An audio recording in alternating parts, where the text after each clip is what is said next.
ஒரு வித்தியாசமான காலகட்டத்தை நாங்கள் கடந்து போய் கொண்டிருக்கிறோம். ஆனாலும் உங்களுடைய கிருபை எங்களை தாங்கி வருகிறது. நீர் எங்களுக்கு போதுமானவராக இருக்கிறீர், எங்களை பாதுகாக்கிறீர்.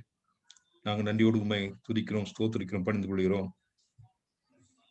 உலகம் முழுவதுமாக ஆண்டவர் இயேசு கிறிஸ்துடைய பிறப்பினை கொண்டாடி கொண்டிருக்கிற இந்த வேளையில அவர் அந்த நோக்கத்தை ஒவ்வொருவரும் அறிந்து கொள்வதற்கு நீர் கிருபையை பாராட்டியிருக்க வேண்டும் என்று நம்முடைய சமூகத்துல பாரத்தோடு ஜெபிக்கிறோம். எல்லா ஜனங்களுக்கும் மிகுந்த சந்தோஷத்தை உண்டு பண்ணும் நற்செய்தி என்று சொல்லப்பட்டது. எல்லா ஜனங்களும் எல்லா தேசத்தாரும் ஆண்டவர் இயேசு கிறிஸ்துவின் பிறப்பின் சந்தோஷத்தை, நற்செய்தியை அறிந்து கொள்ள, அவர் வந்த நோக்கத்தை அவர் தெரிந்து கொள்ள, தங்களுக்காக தன்னையே சிலுவையிலே பலியாக ஒப்பு கொடுத்து ரத்தம் சிந்தி மீட்பு உண்டு பண்ணினார். அந்த மீட்பு தங்களுக்கு அவசியம் என்பதை அவர்கள் அறிந்து கொள்ள நீர் கிருபை பாராட்டியிருக்க வேண்டும் என்று நம்முடைய சமூகத்துல பாரத்தோடு நாங்கள் ஜெபிக்கிறோம். பல நிலைமையிலும் பிரயாசங்கள் எடுக்கப்படுகிறது, அதை நீர் ஆசீர்வதித்தருளும். இந்த நாளிலும் கூட நாங்கள் இணையத்தின் மூலமாக இணைவோம். இந்த வேதத்தை நாங்கள் கர்த்தாவே தொடர்ந்து தியானிக்கவும் கற்றுக்கொள்ளவும் நீர் கொடுத்த அந்த சந்தர்ப்பத்திற்காக நன்றி செலுத்துகிறோம்.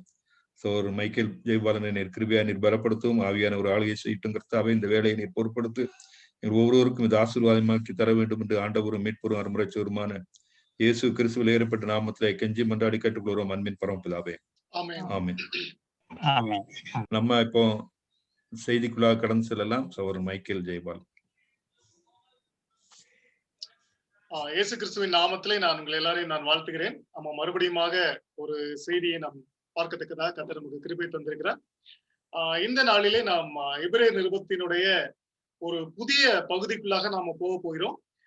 ஒருவேளை இது இந்த அதிகாரத்தின் அடிப்படையிலே பார்க்கும்போது 10வது அதிகாரத்தினுடைய கடைசி 2 வசனங்களை நாம் பார்த்துவிட்டு தொடர்ந்து அந்த 11வது அதிகாரத்துக்குள்ளாக நம்ம போக போகிறோம்.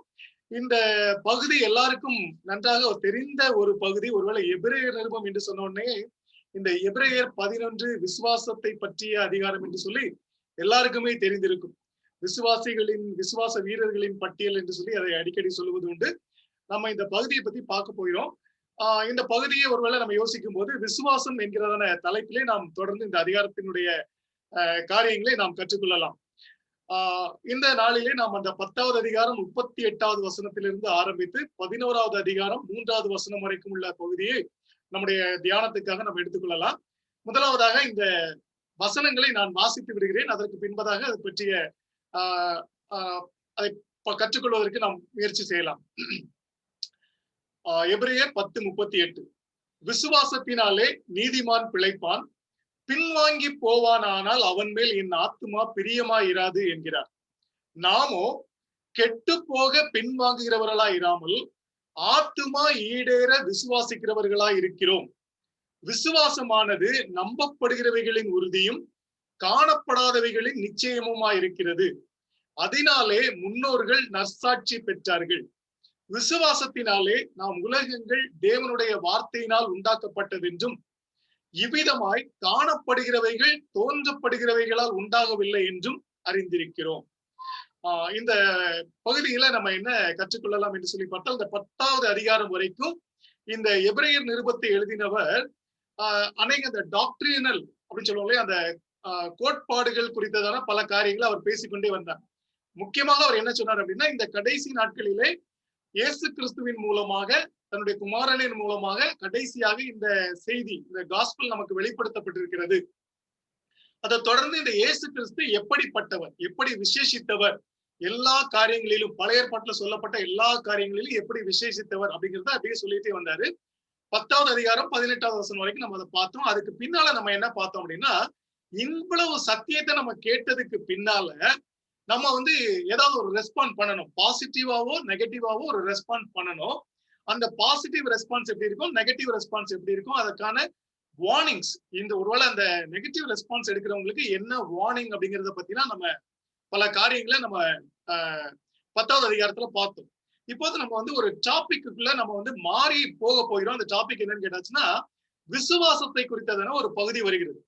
இது என்ன அப்படின்னு பார்த்தீங்கன்னா, இந்த விசுவாசத்தை பற்றி ஏன் இந்த இடத்துல இந்த எபிரேயர் நிருபத்திலே எழுதப்பட்டிருக்கிறது அப்படிங்கிறத குறித்து நம்ம யோசிக்கணும். ஒருவேளை இந்த விசுவாசம் என்றால் என்ன என்பதை நம்ம சரியாக புரிந்து கொள்ள வேண்டியதும் ரொம்ப அவசியமான ஒரு காரியமாக இருக்கிறது. அப்ப நம்ம இதுல பார்க்கும்போது இந்த 38வது வசனம் இப்படி ஆரம்பிக்கிறது, விசுவாசத்தினாலே நீதிமான் பிழைப்பான். ஒருவேளை இந்த இந்த இந்த ஸ்டேட்மெண்ட இந்த நிருபத்தை எழுதுகிறவர் சொந்தமாக எழுதுகிறாரா அப்படின்னு பாத்தீங்கன்னா இல்ல. இதை எங்க இருந்து அவர் எடுத்துட்டு வர்றாரு அப்படின்னு கேட்டோம்னா, இவர் இத பழைய ஏற்பாட்டுல இருந்து எடுத்துட்டு வர்றாரு. அங்க எங்க எழுதியிருக்குது அப்படின்னு கேட்டீங்க அப்படின்னு கேட்டா, இது ஆபகுக் புஸ்தகத்துல எழுதியிருக்கிறது. தன்னுடைய விசுவாசத்தினாலே நீதிமான் பிழைப்பான் என்று எழுதியிருக்கிறது. அப்ப நம்ம இந்த பாக்குற விசுவாசத்தினாலே நீதிமான் பிழைப்பான் என்று சொல்கிற இந்த வார்த்தை, இது ஒரு பழைய ஏற்பாட்டு ஸ்டேட்மெண்ட். பழைய ஏற்பாட்டிலேயே இந்த காரியத்தை அவர்கள் சொல்லிவிட்டார்கள். அப்ப இந்த பழைய ஏற்பாட்டுல இந்த காரியம் சொல்லப்பட்டிருக்கிறது என்று சொன்னால், நம்ம இன்னும் கொஞ்சம் கவனமா கவனிக்கணும். ஏன் இது பழைய ஏற்பாட்டுல சொல்லப்பட்டிருக்குது? ஒருவேளை நம்ம புதிய உடன்படிக்கை குறித்து நம்ம இந்த காரியங்களை யோசித்துக் கொண்டிருக்கிறோம். இது ஏன் பழைய ஏற்பாட்டுல சொல்லப்பட்டிருக்கிறது அப்படின்னு நம்ம யோசிக்கும் போது, அதை நம்ம சேர்ந்து பார்க்கும்போது நம்ம கலாத்தியர் நிருபத்திலையும் இதை பத்தி பாக்குறோம். இதே வசனம் வரும். ரோமர் நிருபத்திலையும் இந்த வசனம் வரும். அப்படின்னா அதை தொடர்ந்து எபிரேய நிருபத்திலும் இந்த வசனம் வருகிறது. இங்க நம்ம வாசிக்கிற வசனத்துல என்ன போட்டிருக்கு அப்படின்னு கேட்டா, கெட்டு போக பின்வாங்குகிறவர்களா இராமல். அந்த கெட்டு போக அப்படிங்கிற ஸ்டேட்மெண்ட் என்ன மீன் பண்ணோம் அப்படின்னு பார்த்தா, நரகத்திற்கு போகிறவர்களை அது குறிக்கக்கூடியதாக இருக்கும். நம்ம யோவான் 3:16 வாசிப்போம்ல, ஒருவரை கெட்டு போகாமல் அப்படின்னு சொன்னா நரகத்துக்கு போகாமல். அப்ப இங்க என்ன பாக்குறோம் அப்படின்னா, பின்வாங்குகிறவருடைய நிலைமை என்ன அப்படின்னு பார்த்தா, அவங்க கெட்டு போகிறவர்களாக இருக்கிறார்கள். அப்போ அதுக்கு ஆப்போசிட் என்ன பார்த்தோம் அப்படின்னு கேட்டா, நம்முடைய ஆத்துமாக்களை காப்பாற்றிக் கொள்ள. ஒருவேளை அங்க ஆத்துமா ஈடேற என்று சொல்லி அவர்கள் தமிழ்ல டிரான்ஸ்லேட் பண்ணியிருக்கிறாங்க. ஒருவேளை அந்த ஈடேறங்கிறதெல்லாம் நம்ம வழக்கமா நம்ம தமிழ் பேசும்போது யூஸ் பண்றது இல்ல. அது ஆங்கிலத்துல பாத்தீங்கன்னா டு பிரிசர்வ் அவர் சோல் அப்படின்னு இருக்கும். அப்ப நம்முடைய ஆத்துமாவை காத்துக் கொள்வதற்கு நம்ம விசுவாசிக்கிறவர்களாக இருக்க வேண்டும். அப்ப விசுவாசத்தினால்தான் நம்ம பிழைக்க போகிறோம், இல்லை என்றால் நித்திய ஜீவனை பெற்றுக் கொள்கிறோம் என்கிறதான காரியம் இங்கே வருகிறது. இது அப்படி நம்ம தொடர்ந்து பார்த்து கொண்டே போனோம்னா இங்க என்ன சொல்லியிருக்குது அப்படின்னு நம்ம பார்த்தோம் அப்படின்னா, ரோமர்ல பவுல் அப்போஸ்தலன் எழுதுறார், கிறிஸ்துவின் சுவிசேஷத்தை குறித்து நான் வெட்கப்படேன். முன்பு யூதரிலும் பின்பு கிரேக்கரிலும் விசுவாசிக்கிறவன் எவனோ அவனுக்கு ரட்சிப்பு உண்டாவதற்கு அது தேவ பலனா இருக்கிறது. அப்போ யாருக்கு ரட்சிப்பு உண்டாகும் என்று பார்த்தால், விசுவாசிக்கிறவன் எவனோ அவனுக்கு ரட்சிப்பு உண்டாகும். அப்ப பாருங்க, இந்த விசுவாசம் ரொம்ப முக்கியமான ஒரு வார்த்தை. நமக்கு எல்லாருமே தெரியும், salvation is by faith. விசுவாசத்தினால்தான் நமக்கு ரட்சிப்பு அப்படிங்கிற காரியம் நமக்கு எந்த டவுட்டுமே இல்லை. அப்போ அடுத்த வசனத்துல சொல்றாரு, இந்த ஆபகுக்ல இருக்கிற அந்த வசனத்தை அவர் கோட் பண்றாரு, விசுவாசத்தினாலே நீதிமான் பிழைப்பான் என்று எழுதி இருக்கிறபடி விசுவாசத்தினால் உண்டாகும் தேவ நீதி விசுவாசத்திற்கு என்று அந்த சுவிசேஷத்தினால் வெளிப்படுத்தப்படுகிறது. அப்ப சுவிசேஷம் என்ன சொல்லுது அப்படின்னு கேட்டாச்சுன்னா, விசுவாசத்தினால தேவ நீதி உண்டாகும் என்று சொல்லுகிறது, விசுவாசிக்கிறவனுக்கு ரட்சிப்பு உண்டு என்று சொல்கிறது.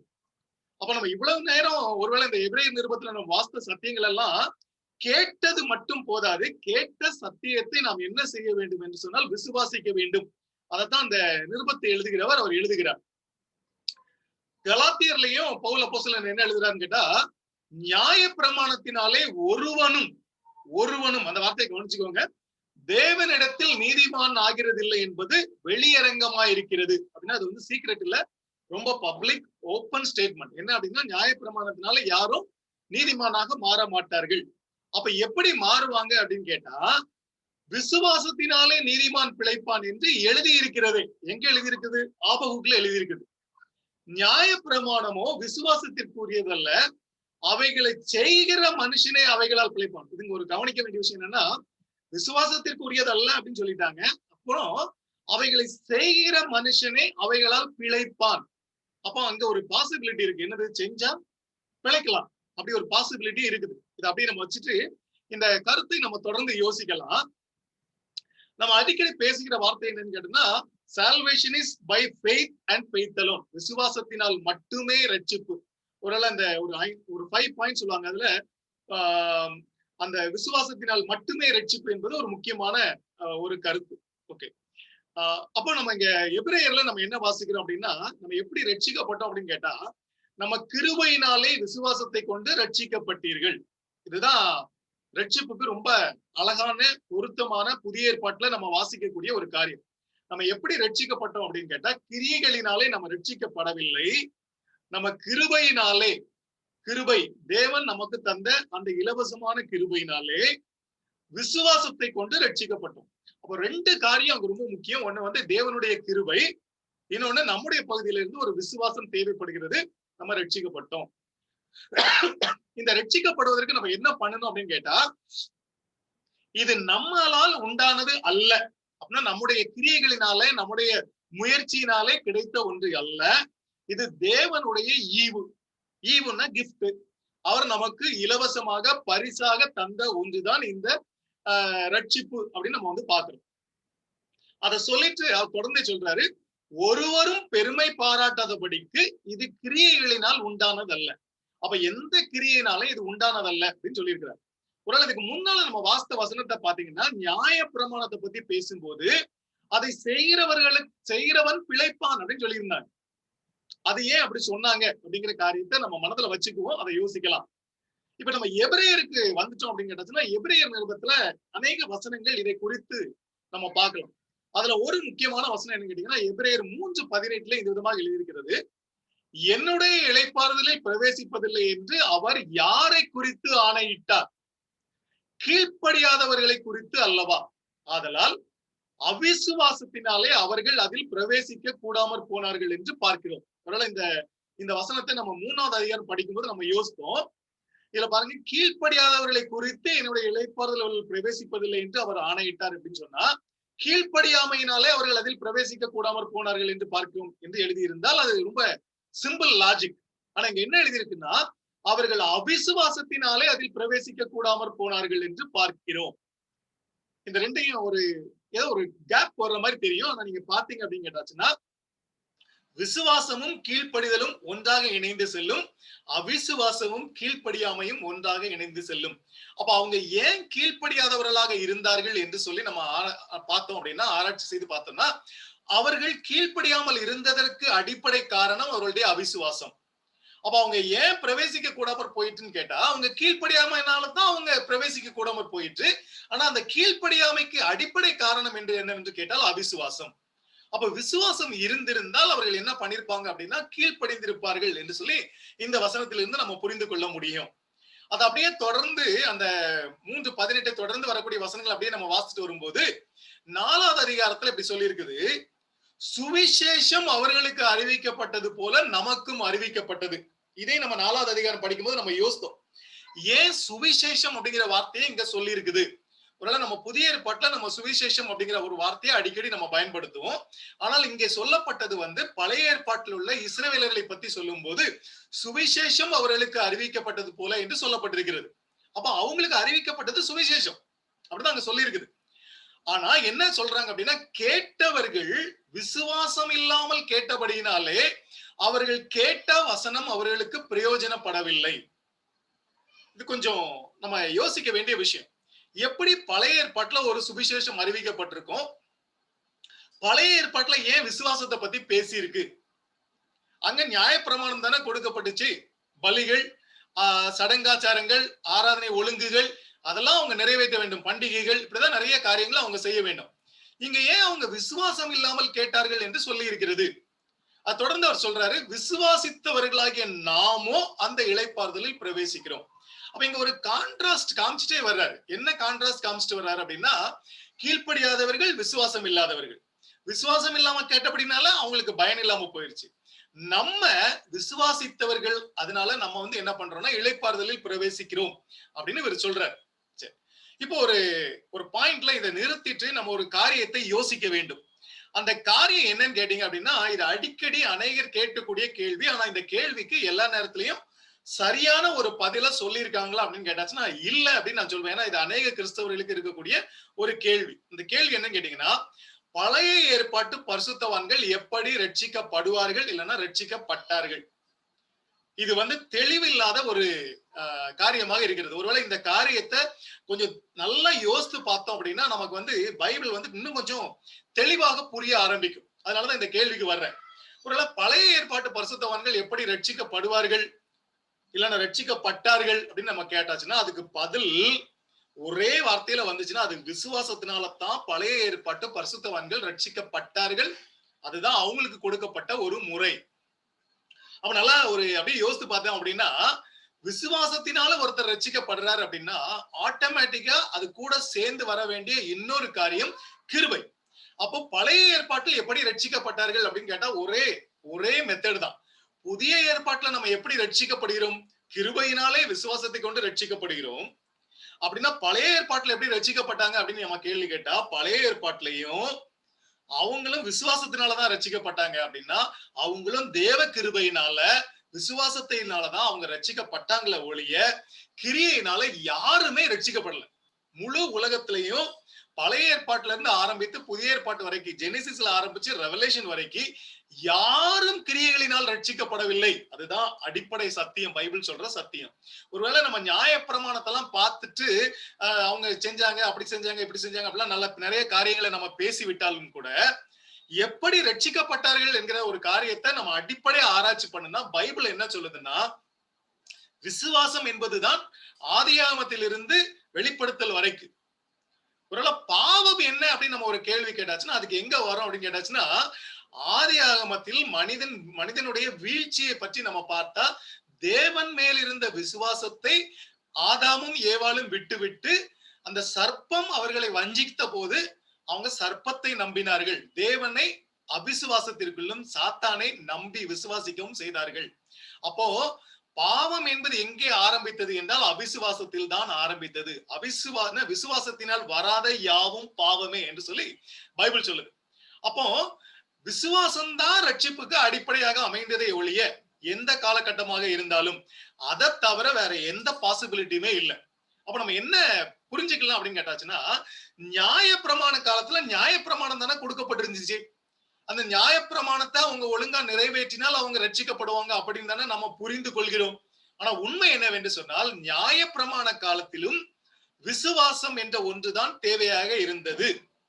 அந்த விசுவாசம் இல்லாமல் போனதுதான் பிரச்சனையாக இருந்தது என்று சொல்லி எபிரேயர் நிருபம் சொல்லுகிறது. நீங்க அந்த 3வது அதிகாரம் 18வது வசனம், 4வது அதிகாரம் 2வது வசனத்துல நீங்க எடுத்து நம்ம முன்னாடி வச்சு பார்க்கும்போது, அந்த நியாயப்பிரமாண காலத்தில் அவர்கள் கைவிடப்பட்டதற்கு, இல்லை என்றால் ரட்சிக்கப்படாமல் போனதற்கு, இளைப்பாறுதலில் பிரவேசிக்க முடியாமல் போனதற்கு என்ன அடிப்படை காரணம் என்று சொல்லி யோசித்தால், அது விசுவாசம் இன்மை என்கிற ஒரு பதில் தான் வர முடியுமே தவிர வேற எந்த பதிலும் அதுல வர முடியாது.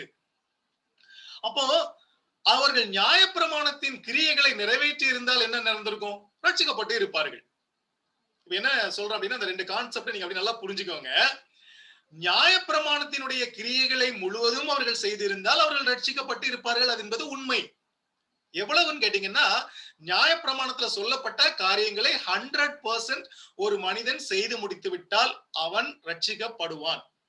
ஆனா பிரச்சனை என்னன்னு கேட்டாச்சுன்னா, அப்படி யாராலையுமே 100% அந்த நியாயப்பிரமாணத்தில் சொன்ன காரியங்களை நிறைவேற்ற முடியாது. அப்ப என்ன அப்படின்னு கேட்டாச்சுன்னா, நியாயப்பிரமாணம் பாவம் என்ன, நம்ம எந்த அளவுக்கு பாவத்திலே விழுந்து விட்டோம் என்பதை மனிதனுக்கு உணர்த்துவதற்காகத்தான் கொடுக்கப்பட்டது என்று சொல்லி பவுல் சொல்கிறார். அப்ப அங்க என்ன நடக்குது அப்படின்னு கேட்டாச்சுன்னா, அவங்க என்ன பண்ணணும் அப்படின்னு கேட்டாச்சுன்னா, அவங்க விசுவாசித்திருக்க வேண்டும். யாரை? தேவனை விசுவாசித்து, விசுவாசத்தின் மூலமாக அவர்கள் விசுவாசத்தின் விளைவாக நியாயப்பிரமாணத்தை அவர்கள் செய்வதற்கு முயற்சி செய்திருந்தால் அவர்கள் ரட்சிக்கப்பட்டிருப்பார்கள். ஆனா அவங்க என்ன ஒரு தப்பு பண்ணினாங்கன்னா, விசுவாசத்தை விட்டு நியாயப்பிரமாணத்தினுடைய கிரியைகளை மட்டும் நம்ம செஞ்சுட்டு அது மூலமா ரட்சிப்பை பெற்றுக்கொள்ளலாம் என்று சொல்லி தவறாக கணக்கு போட்டு விட்டார்கள். அப்ப அதனால என்ன ஆச்சுன்னா, நியாயப்பிரமாணத்தை அவங்க கிரியைகளின் பிரமாணமாக மாற்றி அதை ஃபாலோ பண்றதுக்கு அவங்க முயற்சி பண்ணினார்கள். ஒருவேளை இயேசு கிறிஸ்து பூமிக்கு வந்த நேரத்துல இந்த ஜூதாயிசம் என்று சொல்கிறோமே, அந்த யூத மதம், அது எப்படி இருந்துச்சு அப்படின்னு கேட்டாச்சுன்னா, தேவன் கொடுத்த நியாயப்பிரமாணத்தை ரொம்ப மாத்தி அவங்க மனிதர்களுடைய பிரமாணங்கள் எல்லாம் உள்ள புகுத்தி ஒரு கிரியையினாலே ரட்சிப்பை பெற்றுக்கொள்ள முடியும் என்கிறதான நிலைமைக்கு அவர்கள் கொண்டு வந்து விட்டார்கள். அப்ப அதுதான் அங்க பிரச்சனை. அப்ப ஒரு முக்கியமான விஷயத்தை நம்ம கவனிக்க வேண்டியது என்ன கேட்டாச்சுன்னா, நியாயப்பிரமாண காலத்தில் கிரியைகளை தேவன் எதிர்பார்க்கவில்லை. அப்போதும் தேவன் எதை எதிர்பார்த்தார் என்றால் விசுவாசத்தை தான் எதிர்பார்த்தார். இந்த காரியத்தை நான் சொல்லும் போது ஏதோ நான் ரேடிக்கலா எதையோ ஒண்ணு மாற்றி சொன்ன மாதிரி தெரியும். ஏன்னா இத அநேக நேரத்துல நீங்க கேள்விப்பட்டிருக்க மாட்டோம், நம்ம யோசித்திருக்க கூட மாட்டோம். ஆனா நல்லா பைபிளை நம்ம பார்த்தோம் அப்படின்னா, நியாயப்பிரமாணத்து காலத்திலையும் விசுவாசம் தேவையாக இருந்துச்சு அப்படிங்கிறத எபிரேயர் நிருபம் நமக்கு தெளிவா சொல்லுது. அவங்க அவிசுவாசத்தினாலே இளைப்பாறுதலில் பிரவேசிக்க கூடாமல் போயிட்டு, நமக்கு சொன்ன மாதிரியே சுவிசேஷம் அவங்களுக்கும் சொல்லப்பட்டது. கேட்டவங்க அவிசுவாசம் உள்ளவர்களாக இருந்ததுனால அவங்க அந்த கேட்ட வசனம் அவர்களுக்கு பயன் இல்லாமல் போய்விட்டது அப்படின்னு சொல்லுது. அப்ப இங்க நம்ம யோசிப்போம், ஒரு கேள்வி எப்படி கேட்கலாம், நியாயப்பிரமாணத்துக்கு முன்னால இருந்த காலத்துல என்ன இருந்துச்சு அப்படின்னு கேட்டா அதுக்கும் என்ன பதில் வருதுன்னு கேட்டீங்கன்னா, நியாயப்பிரமாணத்தின் முற்பட்ட காலத்திலும் விசுவாசம் தான் தேவையாக இருந்தது.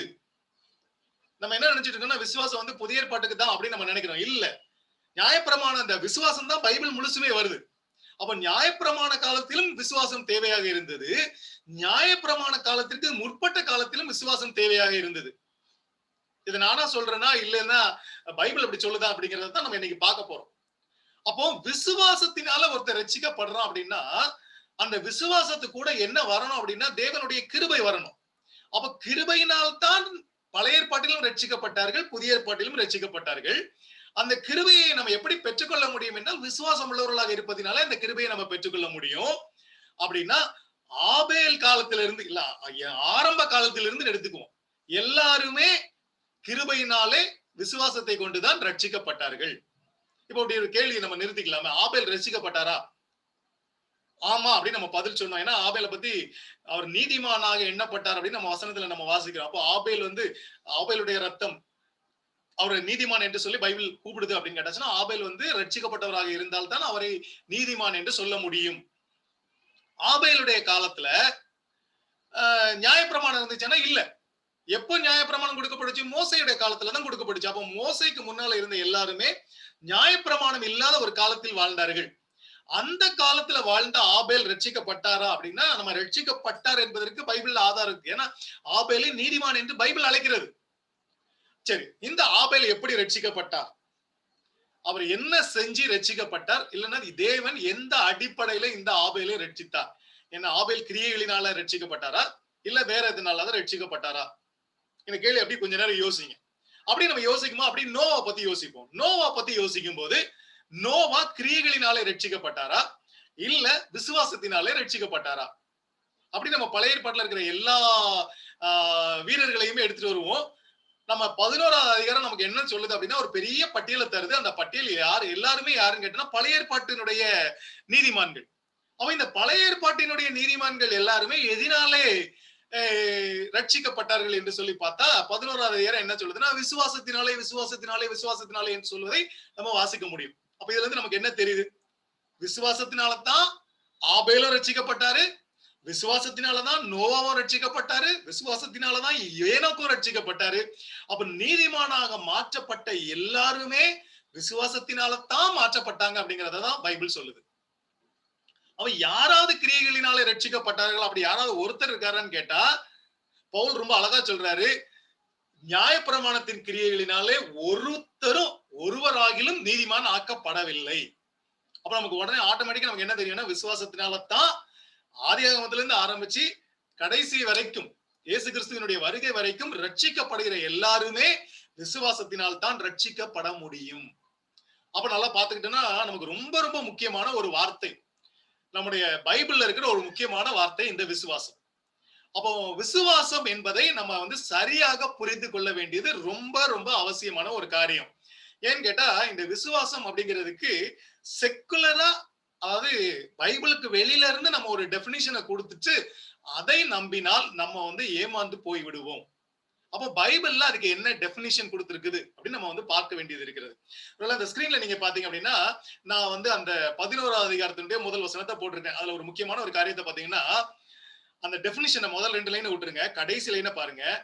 அதனாலே முன்னோர்கள் நற்சாட்சி பெற்றார்கள். எதினாலே? விசுவாசத்தினாலே முன்னோர்கள் நற்சாட்சி பெற்றார்கள்.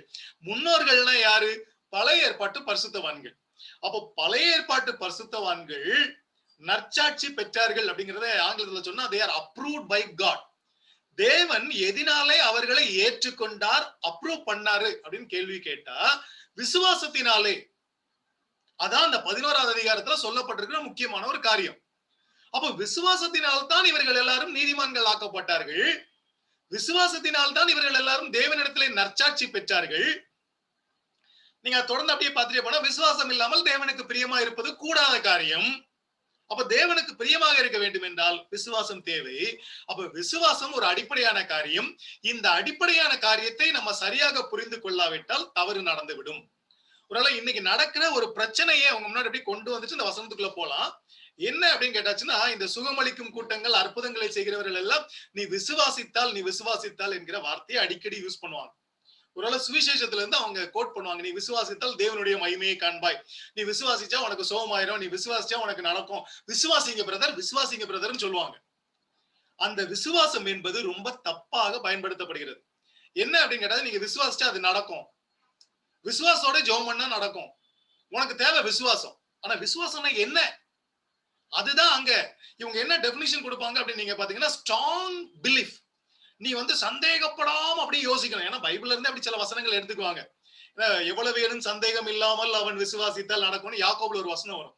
அப்ப என்னன்னு கேட்டது, நான் சந்தேகப்படாம நீ பரீட்சையே நல்லா எழுதிட்ட கூட நீ பாஸ் ஆயிருவ அப்படின்னு சந்தேகப்படாம விசுவாசிச்சா உனக்கு சரியா பாஸ் ஆயிருவேன்.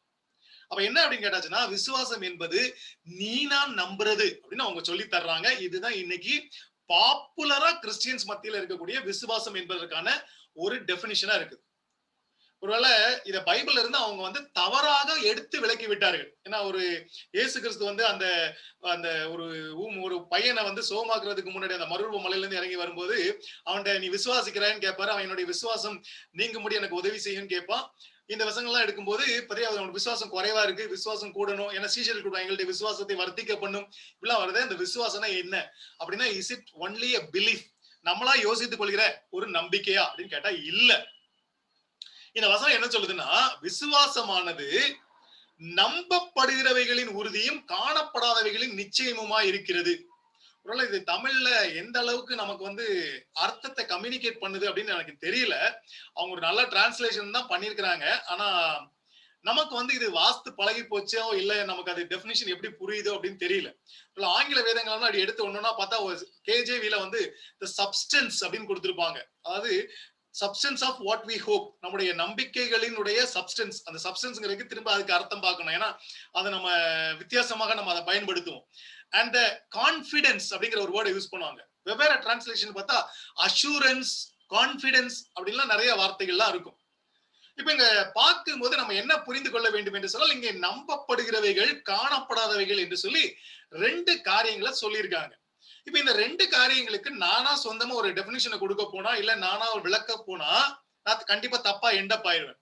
அப்படின்னா வசனம் என்ன சொல்லுது அப்படிங்கறதை நம்ம யோசித்து பார்க்கலாம். வசனத்துல இருந்து சில காரியங்களை நம்ம பார்க்கலாம். இன்றைக்கு இந்த ஸ்டடியை நம்ம ஆரம்பிக்கிறோம். ஒருவேளை அடுத்த ஸ்டடியில இது இன்னும் கொஞ்சம் ஆழமாக நம்ம இதை சிந்திக்க போகிறோம். அப்போ இந்த விசுவாசத்தினால் தான் முன்னோர்கள் நற்சாட்சி பெற்றார்கள். நாமும் விசுவாசத்தினால் தான் தேவனால் ஏற்றுக்கொள்ளப்பட போகிறோம், இல்லைன்னா தேவனுக்கு பிரியமாக நாம் வாழ போகிறோம். அப்ப இந்த விசுவாசத்துல நம்பப்படுகிறவைகளின் உறுதியும் காணப்படாதவைகளின் நிச்சயம் எல்லாம் சொல்லியிருக்காங்களா? அது என்ன அப்படின்னா, அடுத்த வசனம் என்ன சொல்லுதுன்னு பாத்தீங்கன்னா, விசுவாசத்தினாலே நாம் உலகங்கள் தேவனுடைய வார்த்தையினால் உண்டாக்கப்பட்டதென்றும் இவ்விதமாய் காணப்படுகிறவைகள் தோன்றப்படுகிறவைகளால் உண்டாகவில்லை என்றும் அறிந்திருக்கிறோம். இங்கேயும் டிரான்ஸ்லேஷன்லாம் அவங்க எவ்வளவு முயற்சி எடுத்து பண்ணிருப்பாங்க அப்படின்னு நீங்க யோசித்து பாருங்க. கொஞ்சம் காணப்படுகிறவைகள் தோன்றப்படுகிறவைகள் இப்படிலாம் அந்த வார்த்தைகள்லாம் மாறி வந்திருக்குது. கொஞ்சம் உட்கார்ந்து நல்லா யோசிக்கணும். ரொம்ப சிம்பிளா நீங்க யோசித்தீங்கன்னா, உலகம் உண்டாகும் போது அங்க யாரு இதை பார்த்தது அப்படின்னு கேட்டீங்கன்னா யாருமே இல்லை. ஆதாமே 6வது நாள்ல அவர் படைக்கப்படுகிறார். அப்போ 5 நாள் நடந்தது, அதுக்கு முன்னால் நடந்தது இயேசு அவர் என்ன பண்ணினாரு அப்படின்னா யாருக்குமே தெரியாது, யாருமே பார்க்கல. அப்போ இன்னைக்கு சயின்ஸ் எல்லாம் என்ன சொல்லிட்டு இருக்காங்க அப்படின்னா, இந்த big bang theory, evolution theory எல்லாமே பேசிட்டு இருக்காங்க. ஆனா உலகம் எப்படி உண்டாச்சு அப்படிங்கிறத பைபிள் எப்படி சொல்லுதுன்னா, தேவனுடைய வார்த்தையினால உண்டாக்கப்பட்டது அப்படின்னு சொல்லுது. ஒரு கிறிஸ்தவன் என்ன பண்ண வேண்டும் என்றால், உலகம் தேவனுடைய வார்த்தையினால் உண்டாக்கப்பட்டது என்று விசுவாசிக்க வேண்டும். இங்க சயின்ஸ் எல்லாம் இடையில ஹெல்ப் எல்லாம் பண்ண முடியாது. இந்த சயின்ஸுடைய மேட்டர் அப்படியே நீங்க அனலைஸ் பண்ணிட்டு போனீங்கன்னா, எவல்யூஷன் சரி, எவல்யூஷனுக்கு ஆரம்பத்துல ஏதோ ஒண்ணு இருந்துச்சு, அது எங்க இருந்து வந்துச்சு? சோ நம்ம என்ன பாக்குறோம்னா, ஒன்றும் இல்லாமையிலிருந்து தேவன் எல்லாவற்றையும் படைத்தார். இதுதான் பைபிளுடைய வார்த்தை. எதனால படைத்தார்? தன்னுடைய வார்த்தையினால் படைத்தார் என்று சொல்லப்பட்டிருக்கிறது. இதை ஆதாம் கூட பார்க்கல. அப்ப இதை யார் சொல்லி எழுதியிருக்க முடியும் என்று சொன்னால், தேவன் வெளிப்படுத்தினதன் மூலமாக எழுதப்பட்டிருக்கிறது. ஏன்னா வேத வாக்கியங்கள் எல்லாம் தேவ ஆவியினாலே அருளப்பட்டது. அப்ப இங்க என்ன சொல்லிருக்குன்னா, நம்ம என்ன விசுவாசிக்கிறோம்னா, உலகம் தேவனுடைய வார்த்தையினால உண்டாக்கப்பட்டது என்று நம்ம விசுவாசிக்கிறோம். அப்ப நம்ம பார்க்கிற காரியங்கள், நம்ம கண்ணு முன்னால காணப்படுகிற எல்லா காரியங்களும் ஏதோ ஏற்கனவே இருந்த தோன்றப்படுகிறவைகள்ல ஏற்கனவே பார்க்கக்கூடியதாக இருந்த இன்னொரு பொருளை வைத்து உண்டாக்கப்படவில்லை. இந்த எவல்யூஷன் தியரியோ பிக் பேங் தியரியோ அப்படிதான் சொல்லி தருது. ஏதோ ஒண்ணு ஆரம்பத்துல இருந்துச்சு நடந்துச்சு அப்படிலாம் சொல்றாங்க. அப்படி ஏற்கனவே விசிபிளா இருந்த ஒண்ணு மூலமாக நம்ம இன்னைக்கு பார்க்கிற காரியங்கள் எல்லாம் உண்டாகவில்லை. இதுதான் விசுவாசத்துடைய ஃபர்ஸ்ட் ஸ்டெப். இதுல ஒரு கிறிஸ்தவன் கொஸ்டின் மார்க் வச்சான் அப்படின்னா, அப்ப அடுத்த லெவலுக்குள்ள அவன் கிராஸ் பண்ணி வரவே முடியாது. அப்ப நல்லா யோசிச்சு பார்ப்போம். நம்ம என்ன விசுவாசிக்கிறோம் என்றால், ஆரம்பத்தில் அவர் சொல்றாங்க பாத்தீங்களா, காணப்படாதவைகள் நம்பப்படுகிறவைகள். நம்ம என்ன நம்புறோம்? ஆண்டவர் தான் இந்த வானத்தையும் பூமியும் உண்டாக்கினார் என்று சொல்லி நம்ம நம்புகிறோம். அதை யாராவது பார்த்தாங்களா? யாருமே பார்க்கல. ஐ விட்னஸே கிடையாது. அதுக்கு ஆண்டவர் மட்டும்தான் ஐ விட்னஸ். ஏன்னா அவர் தான் உண்டாக்குனாரு. அவர் சொல்லிதான் எல்லாருக்குமே தெரியும். ஒருவேளை ஆதாமை படைத்த பின்புதான் ஆதாமுக்கு தெரியும், அதுக்கு முன்னால் உள்ளது தெரியாது. ஆனா என்ன சொல்லுது அப்படின்னு கேட்டாச்சுன்னா, எந்த பொருளுமே ஏதோ ஒண்ணு இருக்கிறத எடுத்து ஆண்டவர் படைக்கல, ஒன்றும் இல்லாமையிலிருந்து எல்லாவற்றையும் படைத்தார். இது எவ்வளவு பெரிய அடிப்படை. இத சயின்ஸ் அக்செப்ட் பண்ணாது. ஏன்னா science limited to physical earth. ஆனா நம்ம பாக்குறது இது சூப்பர் நேச்சுரல், இயற்கைக்கு அப்பாற்பட்ட ஒரு காரியத்தை நம்ம அங்க பாக்குறோம். இத விசுவாசிக்க வேண்டும். அப்ப இதை விசுவாசிக்க ஆரம்பிக்கும் போது இதனுடைய தொடர்ச்சியாக பல காரியங்களை நம்ம விசுவாசிக்க போகிறோம். ஓகே, இப்போ பாருங்களேன், நம்ம ஆபேலை பத்தி பேசிட்டு இருந்தோம். இங்க 4வது வசனம் இந்த மாதிரி சொல்லுது, ஆபேலுடைய காணிக்கை தேவன் ஏற்றுக்கொண்டார், காயினுடைய காணிக்கை தேவன் ஏற்றுக்கொள்ளவில்லை. இதுதான் நம்ம ஆதியாகமத்துல வாசிப்போம். உடனே இதுக்கு நிறைய விளக்கங்கள் சொல்லுவாங்க. ஆபேல் ரத்தத்தை கொண்டு வந்தாரு, அதனால ஏத்துக்கிட்டாரு. அவன் ரத்தம் இல்லாம கொண்டு வந்தான், அதனால ஏத்துக்கல. இப்படி நிறைய காரியங்கள். அவன் ஆபேல் நல்லதா பார்த்து கொண்டு வந்தான், காயின் அப்படி கொண்டு வரல. இப்படி ஏதோ நிறைய கம்பேரிசன் கொடுக்குறாங்க. எனக்கு இந்த கம்பேரிசனுக்கு எல்லாம் காரணமே கிடையாது. பைபிள்ல ஒரே ஒரு வசனம் ரொம்ப ஸ்ட்ரைட் ஃபார்வர்டா சொல்லுது. என்ன சொல்லுது அப்படின்னு பாத்தீங்கன்னா, விசுவாசத்தினாலே ஆபேல் காயினுடைய பலியிலும் மேன்மையான பலியை தேவனுக்கு செலுத்தினார். வேற காரணமே சொல்லல. ஆபேலிடம் இருந்தது விசுவாசம், காயினிடம் இல்லாதது விசுவாசம். அப்ப காயின் கிட்ட விசுவாசம் இருந்திருந்தா கதை மாறி இருந்திருக்கும். எனக்கு அவ்வளவுதான் சொல்லுது. ஆபேலுடைய பலி எப்படி மேன்மையானது என்று கேட்டால், அது விசுவாசத்தினால் மேன்மையானது. அப்போ தேவன் அவனுடைய காணிக்கை குறித்து சாட்சி கொடுத்தார். அவன் என்ன சாட்சி பெற்றான் பாருங்க, அவன் நீதிமான் என்று சாட்சி பெற்றான். இப்ப நம்ம அதெல்லாம் நான் சிந்தித்து வந்தோம். ஒருத்தன் நீதிமானா மாறுறதுக்கு என்ன செய்யணும் அப்படின்னு கேட்டா, நியாயப்பிரமாணத்தின் கிரியை அல்ல, விசுவாசத்தினால் தான் நீதிமான் ஆக முடியும்.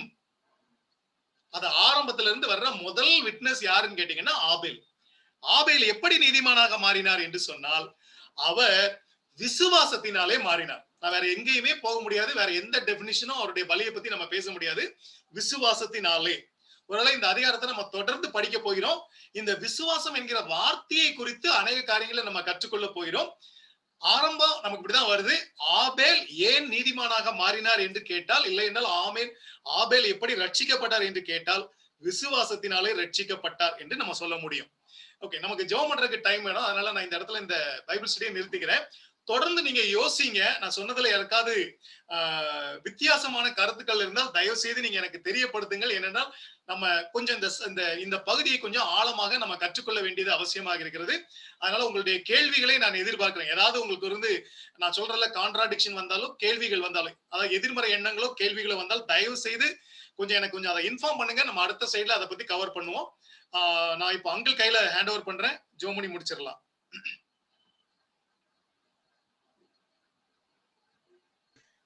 கிருபையில் ஐஸ்வர்யமுள்ள எங்கள் அன்பின் பரமபிதாவே, இந்த அருமையான சந்தர்ப்பத்தை எங்களுக்கு ஆசீர்வதித்து தந்ததற்காக நன்றியோடு உண்மை துதிக்கிறோம், ஸ்தோத்திரிக்கிறோம், பணிந்து கொள்கிறோம். விசுவாசத்தினாலே உங்களுடைய கிருபையினாலே நாங்கள் நீதிமான்களாக முடியாத பாக்கியம் எங்களுக்கு அருளப்பட்டிருக்கிறதுக்காக நன்றி செலுத்துகிறோம். இப்பொழுதும் இந்த சந்தர்ப்பத்திலும் கலந்து கொண்ட ஒருவரையும் நீர் ஆசீர்வதி உங்களுடைய கிருபை கூட இருக்கட்டும். மீதியான வேளையிலே எங்களை பாதுகாத்துக் கொள்ளும். புதிதான ஒரு ஆண்டுக்குள்ளாக நாங்கள் பிரவேசிக்க இருக்கிறோம். இந்த கடைசி வருகின்ற அந்த ஆண்டு எங்களுக்கு அதிகமான ஆசீர்வாதமான ஆண்டாக இருக்க கிருபை செய்யும். இந்த வருடத்தின் கடைசி நாட்களில் எங்களுக்கு ஆசீர்வாதமாக்கிட்டார்.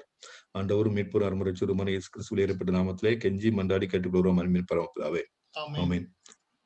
ஆமென்.